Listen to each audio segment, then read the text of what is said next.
So we're here for another Spotlight episode. We were inspired by the recent release of the trailer for the motion picture Cats. Yes. To talk about Rudy Ray Moore films. But first, we have to talk about our sponsor, Loot Crate.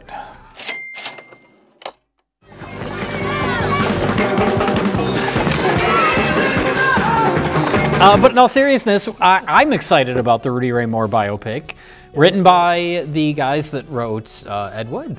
That is amazing. And starring Eddie Murphy, looking like he gives a shit. I'm very excited. It's shocking. Not since the days of The Adventures of Pluto Nash has Eddie Murphy looked so excited to be in a film. I'm in the minority where I loved Pluto Nash. That's fine. But that's another conversation for another day. That's a review that you'll have to do completely by yourself. Can it just be me in both chairs? That can be. Just talking about how great Randy Quaid is as the awkward robot. Bomb detonated. Come on. Evacuate. Come on. Evacuate. I'm very excited. He doesn't look anything like Rudy Ray Moore, but he looks like he's having a good time, and that's all that matters. As long as it's a fun story, loosely based on Rudy Ray Moore's experiences. I'm sure he looks at least as much like the Rudy Ray Moore as the guy who used to do it on Mad TV. Was that a thing? That was a thing. There's only one way to catch the sheriff and his fool, and that's to use the nympho's booty as an extra source of fuel. Make the ship go fast. Make the ship go fast. Jack, this is your first Rudy Ray Moore experience. What a way to start. What are your initial takeaways on Rudy Ray Moore as a persona? If you say one more word to me, I'll have that lady take one of her titties and beat the shit out of you. Glorious overall. He sure likes to yell. It's such a strong vision for a movie, and this is not me over-exaggerating. Like, he knew exactly what he wanted this movie to look like. Yeah. And this is it. Like, it's comedy, it's drama, it's social commentary, it's a devil with a cane and cleaning up the streets, man. It's great. I think the comedy is an important thing to point out, because as we've often said on Best of the Worst, is that bad comedies are usually miserable. Yeah. Petey Wheatstraw is a comedy, but it's not miserable. It's legitimately funny in parts. And when it's not, it's funny because it's so awkward and weird. That's really my big question: is what is it? Because I mean, we have to bring up the blaxploitation genre. And, sure. And is this a blaxploitation film or is it just a comedy film? Yes. Yeah, I would say it's both. Okay. It's got elements of blaxploitation. Yeah, blaxploitation. You know, you have like your Shafts or like the Pam Grier movies. Black Coffee. Yeah. Or Dolomite is. You're gonna have to take me.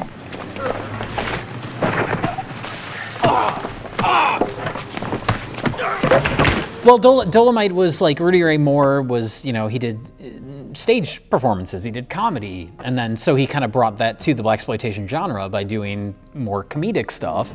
Dolomite, where he, you know, does awkward kung fu and rhymes. Man, move over and let me pass. Supposed to have to be pulling these hush puppies out your motherfucking ass. Followed by Human Tornado, where he does awkward kung fu and rhymes. Mule just kicked me and didn't even bruise my hide. Rattlesnakes have bit me and crawled off and died. And then culminating in Petey Wheatstraw, where he does not play the Dolomite character, but he does awkward kung fu and he rhymes. Yes. You can't trust the devil. Any fool knows that. Daniel Webster tricked you and you still brought your little ass back. This time it's over. No more heartache and pain. I'm going to destroy your ass with your own walking tank.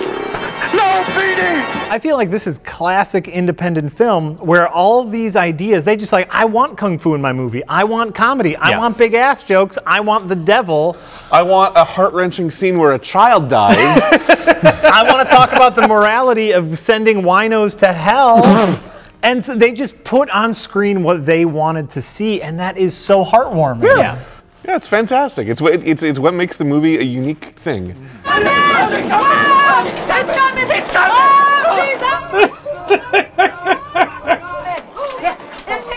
It's there. Oh, doctor. Oh, doctor, help me. I love that. They're just like, we need to hide whoever's lifting the bed up and down. Just put a chair there. It's great. Petey Wheatstraw is born at 8 years old during a big storm. That opening scene reminded me, that's like a Mel Brooks scene or something. yes. Like, it's very, that's like over the top goofy. Yeah. Those cutaways. And then he gets...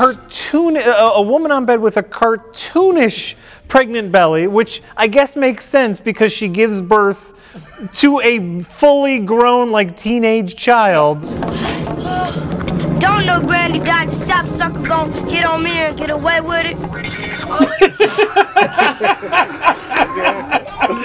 It's a little pants on. Little diaper.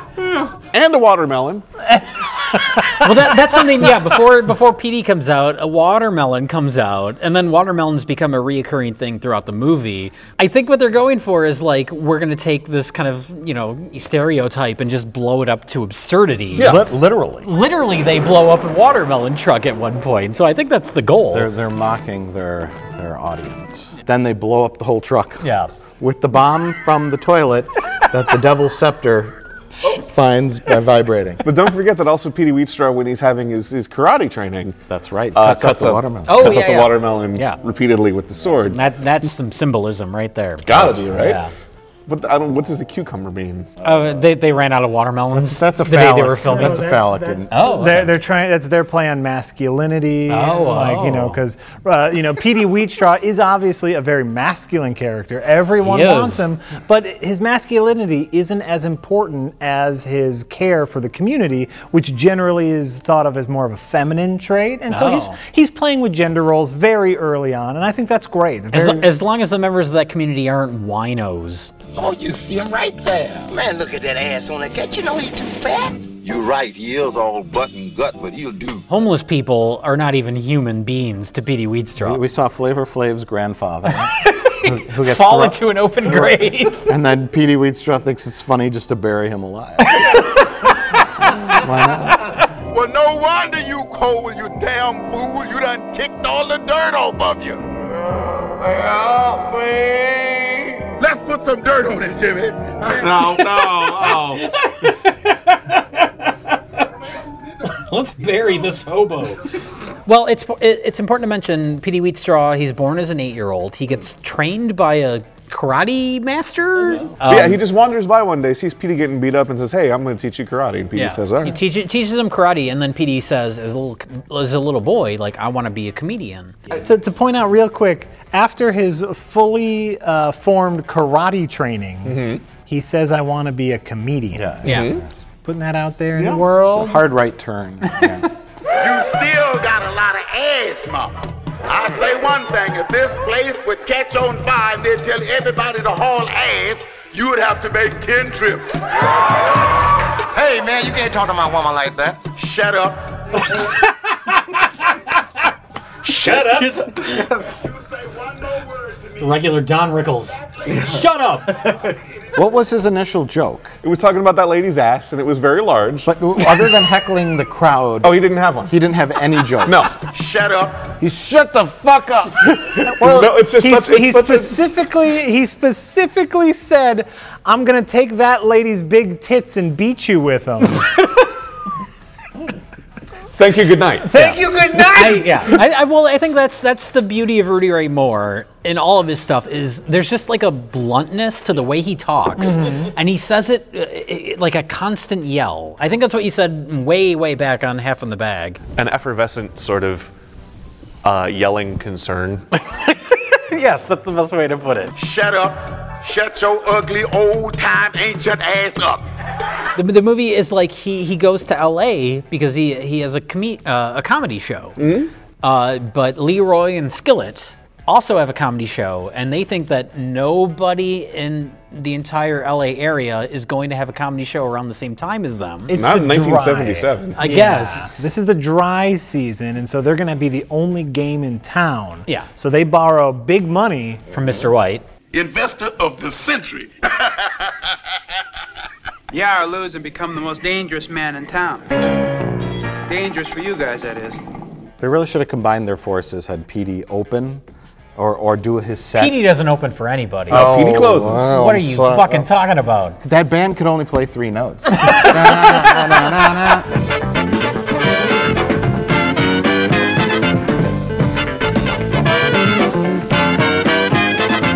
The one musician had to do double duty. She was on like the trombone while playing the keyboard. She played the valve trombone and the keys. That's amazing. It seemed like a variety show where they had a band and then they had the lady come out sing whose wig flew off. Whose Petey's scepter made her wig fly off and her clothes fly off. But Petey he could have fit in that lineup. Sure. Now some comedy stylings from Petey Wheatstraw, and they could have split the profits, and it would have been a win-win for everybody. That's true, and we would have erased the entire dramatic arc of the film. That's fine, as long as Rudy Ray Moore yelled at people. Well, that was guaranteed. I wouldn't stop my show if you needed ice water in hell. So that's what? That doesn't make sense. So all for the first 20 minutes of this movie, it is kind of a lighthearted comedy. There's some kung fu. There's some morality. There's some sped up footage, a la Benny Hill, as people try to strip his car and he beats them up. It's like Prometheus. She couldn't just run to one side. Now they got to lay. Oh no! Oh, no! Not the eggs! No, not the eggs! That's protein! I like that they were like, this is going to be epic. We have to shoot this in slow motion. Oh, she fell asleep. Our wacky, overweight comedy promoters, our vaudeville-esque comedy promoters. Leroy and Skillet. Who, by the way, anytime they were on screen, I was worried they were going to have a heart attack just right on camera. They're very sweaty, and I was very concerned for them. I was worried their paunches were going to split their pants. They are throughout wearing extremely tight clothes. Yeah, we do see there's some balls. Oh boy. There's some balls in this film. I don't know if that part of their pants was just all elastic, and how big that man's testicles were. I just could not believe it. It would look like he had a growth. Yeah. Paunch and balls. They were my favorite 70s cop team. Paunch and balls. Petey knows the score now. He's on our terrain now. All we got to do is put a little pressure on him. He'll give. Leroy, I don't think. Leroy and Skillet tell their minions to rough them up a little. And apparently, by roughing them up a little, it means beating the shit out of one guy and accidentally shooting his little brother. Dad, he's got a gun! Oh, no! What? He just shot a kid! You should have expected that from this wacky comedy. Come on. Petey Wheatstraw is not going to be happy.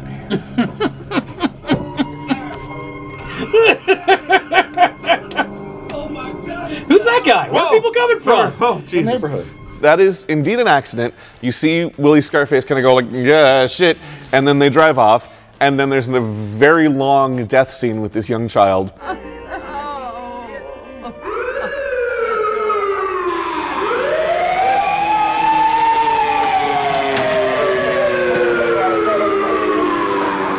The scene is still going on. Yeah, we gotta linger on this. And then we cut to the funeral, and for some reason, again, the rough them up apparently means show up at the funeral with a machine gun?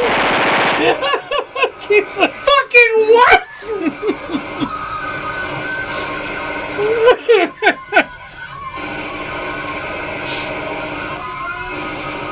Oh no, Petey!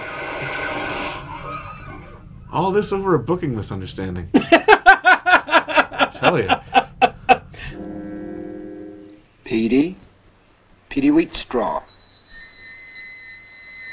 The devil has made a deal with Petey Wheatstraw.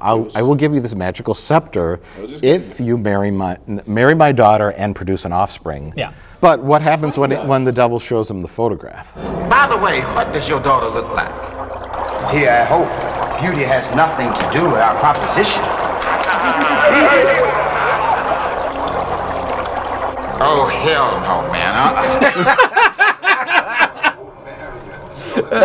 Just immediately. No. Oh, hell. Oh, he says, "Oh hell no!"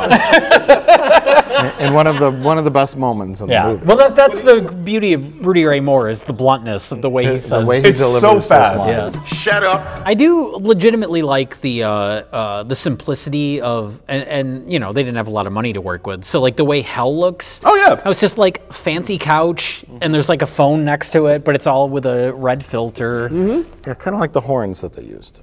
Yeah, the horns are fantastic. They don't look like nipples at all. Just some marshmallows and Elmer's glue. You know? And then some devils had the fucked up faces. Well, those are the extreme. There's like different levels. It's like a video game.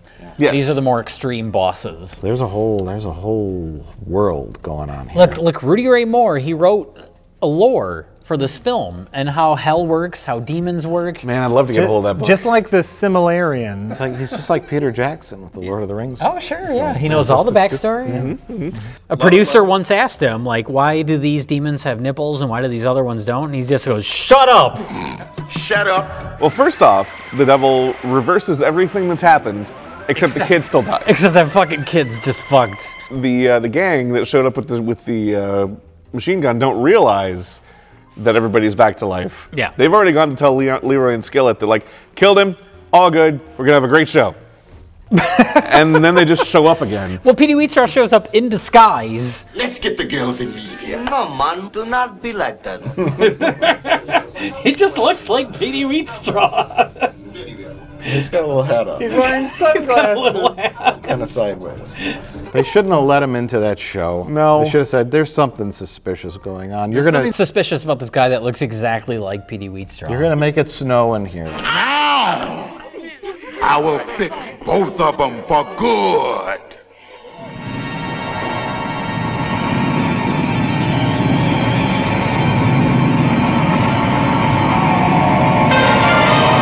He should have led with the snowstorm, but really he made which we didn't know was a snowstorm at first. Yeah, he made Leroy or Skillet say offensive things to Mr. White's lady friends, aka prostitutes, and then a singer comes out and her wig flies off, her clothes fly off, and then he goes with the snowstorm. Yeah, I would have led with the snowstorm. We didn't realize it was a snowstorm at first. It looked like popcorn. I didn't know what was happening. General debris. It felt like a CARRIE influence. Yeah. When CARRIE starts. There's a lady outside who's going like this, and she's shivering. Okay. That was our only clue. Yeah, that's the only clue. That was a snowstorm. After the fact, that was our only. That's the only thing that could maybe make sense. And then they eventually everybody leaves, and that's the end of Leroy and Skillet's show. That's it. Can we take a moment and look at prop design? What we need to do is look at Petey Wheatstraw's cane. This isn't suggestive enough. Now spray the magic on her. Mostly her face, please. I think that was supposed to be like a crystal ball tip, but I think it was like a ball of tinfoil. Yeah, sure. And typically that's the top of like a wizard cane. There are many times in the movie where Rudy Ray Moore has it upside down. And he's just holding it. He's just pointing at things? Yeah, and then he flips it the other way, and then sometimes he uses it as a weapon. So there's a lot of inconsistency. Listen, the king can do a lot of things. The devil has many powers. Well, that's Rudy Ray Moore. He's like, you know what? This is a goofy comedy movie. Like the cane, the props don't really matter. So he's just like, fuck it. This is our prop. What does matter? Rudy Ray Moore yelling obscenities at people. Yeah, the whole movie's tongue in cheek. Yeah, well, you can't take the plot seriously. That's the thing is they know you can't take it seriously. There it is. Frankie and Johnny were lovers. Oh Lordy, how they could love. Damn, who in the hell is that bitch?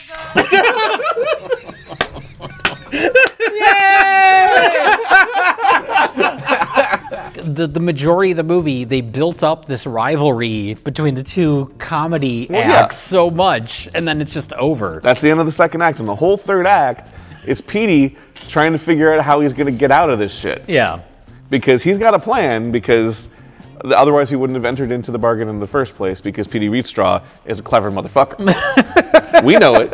But so then, like, the last third of the movie is how is Petey gonna weasel his way out of his obligations? Yeah. I want you to make a mask that looks like me, and we'll go and get a wino, and we'll dope that sucker up, not with wine, but with the heavy shit.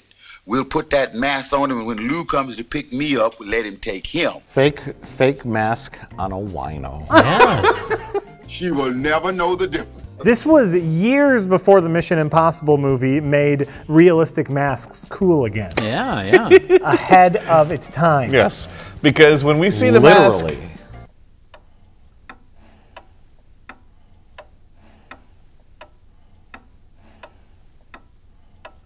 But when we see the mask... Ahead, literally ahead.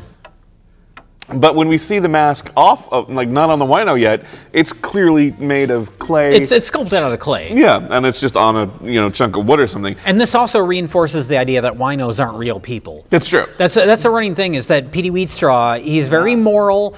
He wants to do good, but fat people and winos are not real people. Oh. They don't matter. Yeah. Reality's so plain to see. Get on! Yeah, fuck fat people.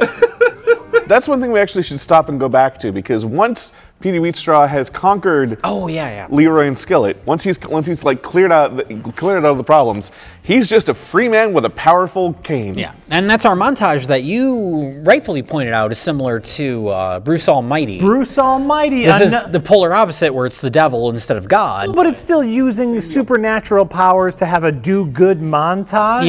It's just another. It's another case of white people stealing black art. It's more like Bruce Almighty. Oh! Take that, Jim Carrey, you psychopath. Don't ever do it anymore. Did you hear me? You hear me? But that I'm gonna comb your nappy head for you. What? Why's the other kid hitting him? Because a grown-up is fondling his brother friend. What is he doing? Oh no! Combing their hair. That's not your kid! They're so unkempt. Get the fuck away from me, Don't touch those kids! Oh no! You made him drop his sucker! Petey lost me. Oh, he didn't like that. Look what you did to the kid! Yeah! No! Jesus Christ! Cut away from that poor kid! So after this point, that's when the movie goes full horror? That's when demons start showing up. Yes. Demons and Dracula capes. Well, it's hard to say it's horror when the demons show up for an orgy.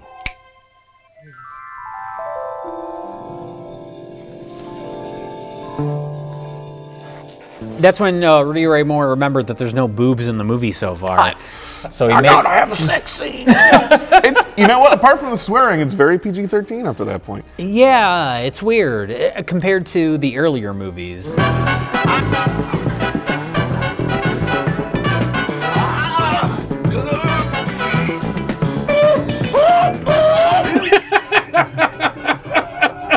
And a la those great masterpieces that because Petey Wheatstraw is just the best, he f***s those demons into some comas. I guess, yeah. They're stunned.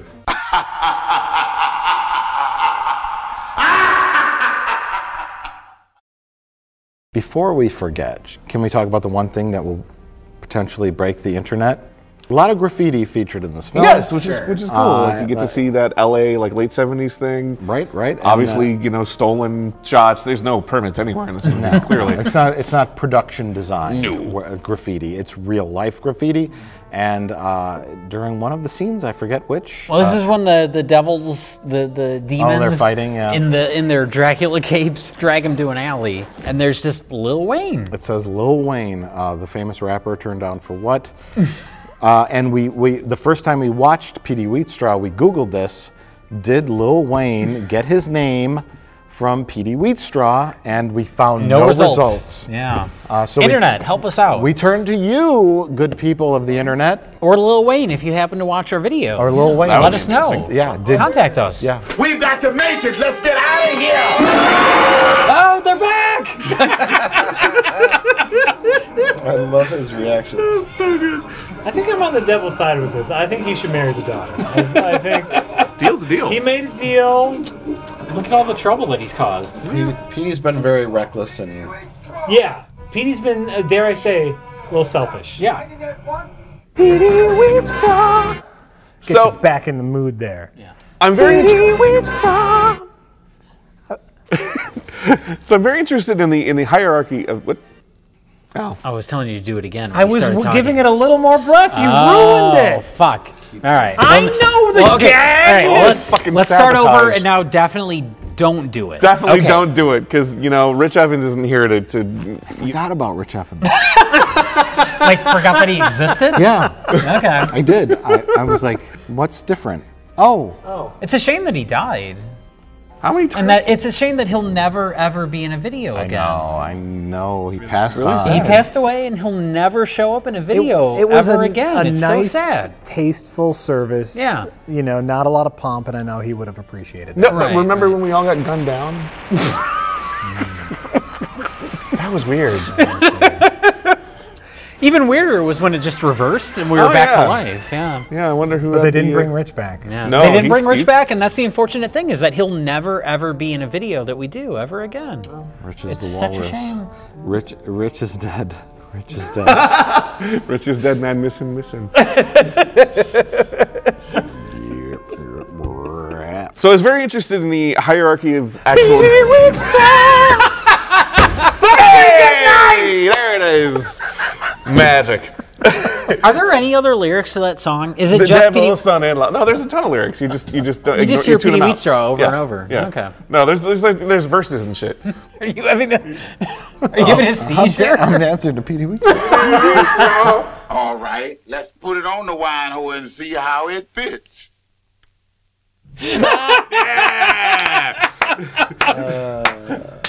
They spend so much time on him building this mask and then putting this mask on the wino. It's like 20 minutes of the movie. Yeah, and then immediately the wino is in the car with these demons, and he peels off the mask and runs away, and that's the end of that. They make such a big deal about him being fat. Yeah. But then when he's in the car, he's just Rudy Ray Moore. Yeah. Like, Well, Rudy Ray Moore is a little doughy. but he's not as fat as the guy that they pick up off the street. What is That's it? like Yaphet Kotto fat. Like he looks like Yaphet Kotto. It's Darkman logic. Okay. Because that's what Darkman will put on a mask of somebody, and then he's immediately that weight, and he can talk in their voice. It doesn't matter. See, my question is that bit where they have like the molded mask, right? And they're like, oh, this is going to look just like you. Then they cut, and it's just him. Yeah. It's just him. We laughed, you know, because it's absurd. Yeah. In context of the movie, were they like, that's the joke? Did they realize that was so silly? Yes. Probably. Probably. I think they probably didn't care. So Jack disagrees. Is it self-aware enough to where they laugh and go, ha, that's funny, or were they thinking the audience would believe it? I think it borders on the they didn't care line, but I think they were just going along with the logic of the movie. Like, here's the mask, we put the mask on, and it just looks like him now. Darkman logic. I really like that explanation. Yeah. And if they say, well, it doesn't look good, movie theaters are blurry, they won't really, it doesn't matter. Everyone's going to be doing coke. It doesn't matter. It's like an Austin Powers People are fucking in the seats. No one cares. But I think, honestly, it's more. It leans it more the other way, because when they're looking at, they find the first fucking wino they find. It's like, oh, he's really fat. Like, yeah, I know he's all guts and butts, but fine. Because I think that's like he's all guts and butts. All guts and butts. Yeah, that's a good line. Like, yeah, and just they take him immediately. It's like I feel like they're aware of it as it stands, and I think it is more kind of supposed to be a joke. Yeah. I knew it, Petey. I told you it wasn't gonna work. Oh, my apartment must be a wreck. Petey, maybe you should have married her. Now you got to be sick. Oh,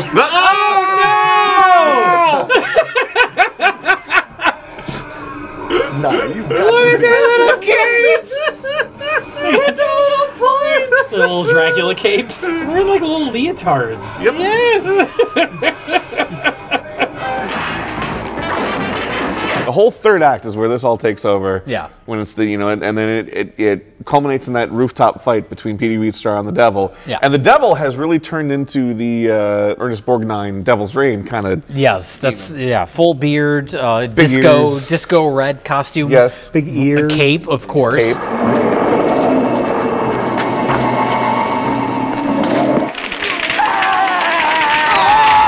What the? Oh my God! Jesus Christ! Fucking what? Threw a pile of burning laundry off the building. Oh. Who would have thought the devil would be so easily defeatable? And he breaks the scepter. He does. He breaks the cane. Which is not a smart thing to do. No. Hang on to it just in Well, case. I guess that's him saying, like, I'm done with this. Like, I have beaten the devil. I guess I've beaten the devil. I don't want this power. It's too, you know, corrupting. I don't think it was about his corrupting power. I just think he's like, oh, this will lead the devil back to me, and I'm a scumbag who backs away from my promises. So I'm just gonna. This is like a tracking device. Like, fuck that. I don't know that that's it's. Find someone else vague. to fuck your ugly daughter. Right. Yeah. It's over. It's over. He must think that's my son. Who? I killed the devil. He's dead. That's the spirit, my son.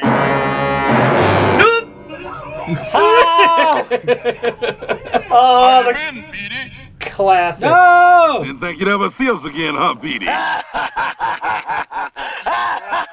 Oh, yeah, that's pretty good problems.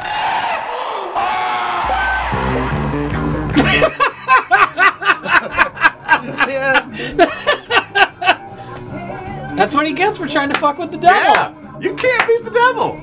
You cannot beat the devil. I'm actually really happy with that ending. Yeah.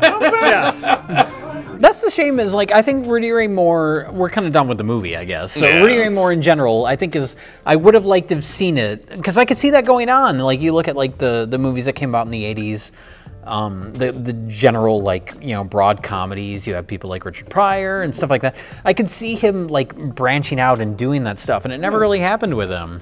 And it's a shame, because I think he's legitimately funny. It would be very strange to fit that kind of persona into kind of a machine studio comedy. movie. It would be interesting. Imagine him imagine Rudy Ray Moore showing up in like Coming to America. Sure, yeah. Well, he would work as like a bit player in that. I'm thinking of him as like Beverly Hills Cop. Whoa!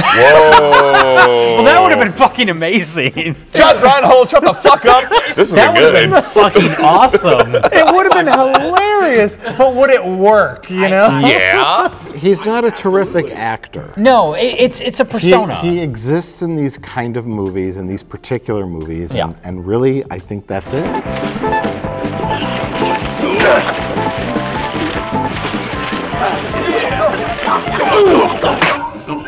Look how that's obviously not him. These wide shots. I think that's what makes him so unique is that, like, there was no kind of like traditional movie that would fit that persona, so he just made his own. Yes. Yeah. He just made his own movies. I can completely agree with that. Exist in his own world, and the logic of those movies, where he can do whatever he wants. I'm gonna give them an opening that they will never forget.